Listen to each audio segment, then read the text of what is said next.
This is an API Factory demonstration. As you can see, with one simple click, you have your own globally accessible Zero Trust API. To give a quick demonstration, we'll load up Terminal. But bear in mind, this could be code in your application, a mobile application, or in fact any type of code that looks to save something to an API endpoint. For the demonstration, we'll copy our URL that's just been created.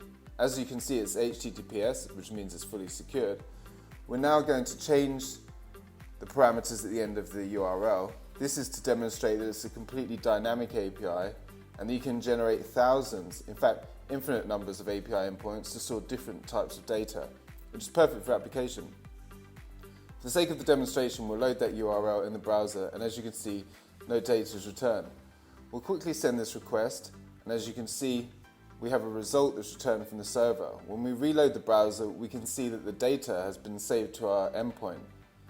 That is an example of how in one click you can quickly deploy a globally accessible, secure, Zero Trust API for dynamic endpoint generation, which saves hundreds of hours of development time in complex projects.